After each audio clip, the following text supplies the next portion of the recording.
একদিন উষা সকালবেলা ঘুম থেকে উঠে গরুটিকে দেখতে পেয়ে বলল, আর বাচ্চাত গরু, তুই কোনো দুধ দিস না, গান্ডে পিন্ডে গিলছিস। তোকে পোষাটাই আমাদের অন্যায় হয়েছে, দূর হয়ে যায় এই বাড়ি থেকে। ভালো চাস তো বেরিয়ে যা। এ কথা শুনে গরুটি চলে গেল। কি বাজে গরু, একদম বাজে।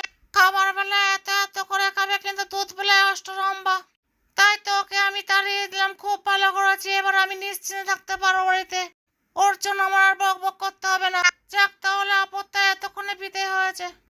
গরুটাকে তাড়িয়ে দেওয়ার পর তার বাসার টিয়া পাখিটি তাকে বলল, এ কি অলক্ষণে কাজ করেছ গিন্নিমা?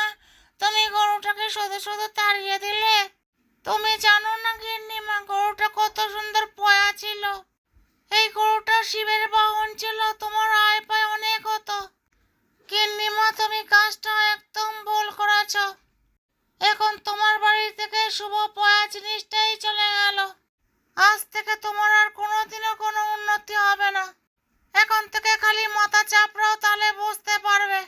তার পোষ্য টিয়া পাখির কথায় গিন্নিমা আঘাত পেল।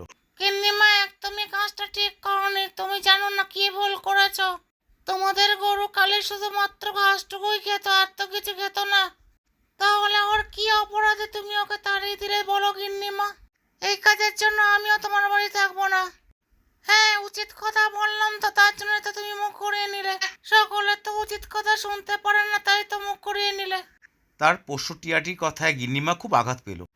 সে মনে মনে ডিসাইড নিল সে পুকুরে ঝাঁপ দিয়ে সে মরবে। তাই সে পুকুরের সামনে এসে বলল, আমার টিয়াটি এই কথা বলতে পারলো না। ও তো সবই জানে যে গরু দুধ দেয় না, তাই ওকে রেখেই বা কি লাভ হবে। তাই তো আমি ওকে তাড়িয়ে দিয়েছি। ও এত বড় আঘাত দিয়ে আমাকে কথা বলেছে, তাহলে আর আমার বেঁচে থেকে কি হবে? তাই আর বেঁচে থেকে লাভ নেই, আমি বরঞ্চ মরেই যাই। এই পুকুরটাই আমি মরবো। এরপর গিন্নিমা পুকুরের মাঝখানে এসে দাঁড়ালো, কিন্তু সে কিছুতেই ডুবতে পারল না।